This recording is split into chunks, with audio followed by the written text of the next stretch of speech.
last night was an interesting night. Karl-Anthony Towns returns to the lineup for the Minnesota Timberwolves. And I don't know if y'all remember, but there was a game back early in the year when Karl-Anthony Towns was playing. Wolves had basically their whole team at that point. And the Warriors dog walked them in their building. The Warriors, yeah, the Road Warriors, like bottom 3 worst road team in the NBA. Golden State Warriors came in and made these guys look absolutely foolish. It was one of those games, just once again, like makes me point to that Timberwolves trade. Like, are you out of your goddamn mind? They were toying with them. It was embarrassing. It was a joke.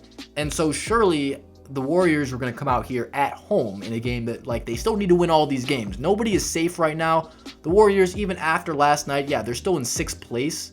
But why you can't even be fucking around at this point. You're still only a game and a half out of 10th or 9th. If you land in that situation and you know you can't win a road game. So when you look at your schedule and you see that you have to play games in Denver, in Sacramento, and so Timberwolves, they're a middling team. They want your spot. They're in the same boat as you. Now in 7th place, Timberwolves are a half game behind the Warriors. Like I said, and like we know, you got the Pelicans who are somehow still 500. Lakers were just 500 and lost yesterday. Thunder are a game under 500 as well. You got to take care of business at home. I mean, you can't beat anybody on the road besides like the Houston Rockets. You're not going to win those games against Denver and Sacramento unless Denver decides to be nice and rest all their players. Even still, you might have a hard time guarding fucking Reggie Jackson, who's starting that game because no one's playing. Like, I don't know. This team can't be relied on to do anything. You had a whole season to figure your shit out, figure your defense out. The Andrew Wiggins thing, it's like still a huge story. We're not hearing any positive updates about that. And that very may well be the reason this team doesn't go anywhere, or at least the reason that they lose. It can't be the reason that they just didn't do shit all year. You had a full season of Klay, and Klay looks about as close to old Klay as he has looked since the injuries. Draymond Green is on the court. Steph Curry is back. Jordan Poole, he has been a disappointing player. He has not really taken a step in his development that I think a lot of the guys in that organization thought that he would, especially after giving him the money. I know that's just kind of what happens. Maybe you just stop working as hard. You're not as disciplined. There's just been a lot of dumb shit, bad shots, bad plays, turnovers, defense, especially from Jordan Poole. This guy can still get hot as fish grease, put up the numbers, but it takes some stupid ass shots to do that. Like, he's going to throw up some dumb shit. He's not going to guard. But hey, I mean, he can catch a heater and just win a game by himself. He can also lose games. Like last night, they had this game in the bag, totally let it fumble away. And shout out to Cat. Huge shot, huge bucket, and it leaves me wondering, where does this team go now? This team is not going to win a championship this year. I'm sorry to say. They don't have it. They can't win one road game. They can't guard if they want to reacclimate Andrew Wiggins. Surely that will not be the most difficult thing in the world. I think plugging him in on short notice, like even if he's back, I guess. We can't expect him to be back. There's no assurance that he will be back, but for whatever reason, if he's just back in the lineup at some point, he's got to come back soon. I mean, the playoffs are just a couple weeks away. So with no positive update, we can't really expect him to be back. And going into the playoffs with Jonathan Kuminga, who has shown some great flashes just recently, be able to score within the offense and fit within the offense, just find his role in general, but also take those challenges in the defensive end.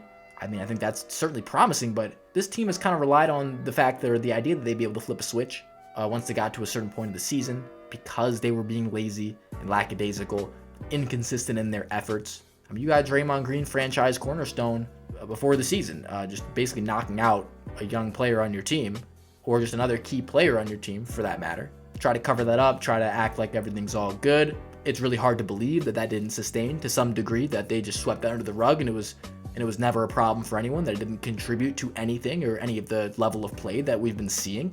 Obviously missing Steph Curry for a big chunk in the middle of the year can't help you, but it was like that last year. And he came back later in the year and they were able to piece things together. And I guess maybe that's what gives this team faith that they can just flip a switch like they were able to do it last year. But no Andrew Wiggins, no title. That's how I'm feeling right now. And even if we do get Andrew Wiggins back, he hasn't played basketball in a while. How is he going to be?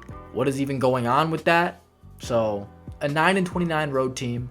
I don't think any team like this can win a championship, especially when you have to play every series on the road. This team is not going to be a top 4 seed unless they get their shit together like that and they rely on like the Suns or the Clippers to just fall off a cliff. Both those teams, they have to jump ahead. They're more likely to fall down just based on the way that they've been playing, considering they have 2 road games against 2 of the best teams in their conference, and they just lost at home, and they're reeling. Certainly, things are not all good in the locker room with the team right now. So it does bring me to the question of where is this team going from here on out? Not just right now, but next season with Draymond Green. We've heard the rumors hinting at his departure, that this is just going to be the last dance and he's going to get out of there and they don't want to deal with his shit anymore. I mean, the guy talks a lot. He definitely has a lot of pull within the organization, and maybe they just don't want to deal with that anymore. And they don't want to pay a guy getting up there in age that is not necessarily producing at the same degree that he was before, even though I do think he is still one of the game's absolute top defensive players, playmakers, off-ball positioning guys on that end of the floor. He is still a marvel. He is still just levels ahead of people as far as just understanding rotations, where to be, communication, all that stuff, the know-how. His value is still paramount there, but it's just a lot to deal with. It's got to be exhausting. So if he's out of there, this team loses their connector player, the glue of the team. They're not a championship team. How do they replace that? You can't really replace that. You got to make a splash, and Steph Curry, now 35 years old, not slowing down, but your guys are getting older. And yeah, bringing back Gary Payton, it's a good move for what you're trying to do right now, but it might just be too little too late, because the way this season is gone, you kind of just wasted number 2 pick on James Wiseman. I don't know, I think their mistakes in that regard have kind of come back to bite them, but also it kind of feels like things have run their course here to a degree. And when you have a guy like Jordan Poole, who you're kind of toting as your heir to the throne of Steph Curry, I mean, that's kind of how I thought of it last year. I was legitimately thinking, dude, this dude's just going to be the next Steph. Let me just say, not as good as Steph. He was never going to be as good as Steph, but the way he played the game, it seemed like he was going to have that role when Steph was out of there. But Steph is not leaving anytime soon. They're not prioritizing Jordan Poole at all, and he's stuck in this bench role, and him and Steph can't play together. Teams are going to eat that alive in the playoffs. Like, maybe they got to just get rid of Jordan Poole at this point. If they're going to keep building around Steph next 5 years and say we're going to run it back with Steph, Draymond, Clay, next 5 years, maybe Jordan Poole isn't part of that equation. They have some interesting things to look at in the offseason. Certainly, maybe they say, hey, we'll have Wiggins all year next year. We'll run it back. We'll be good to go. But with everybody a year older, and like I said, the level of exhaustion, just guys getting tired. Draymond Green, who wants to be around that? No, I don't know. I'm not an insider, but it just kind of seems like that. You know, if he's really hinting at leaving, if he's like, they're going to demand his money, it will certainly be a weight off of the backs of the Golden State Warriors organization. I think there will be a level of just freedom in general for guys that don't have to deal with that. So let me know what you guys think about the Golden State Warriors, man. But it looks dismal. It looks like things are coming to an end. That's kind of the feeling that I'm getting at this point, especially with that big loss last night. And that's gonna do it. Bucketology is back. We're going playoff mode soon. It's gonna be absolutely nuts. So let me know what you guys think. Dub Nation, and I'm out.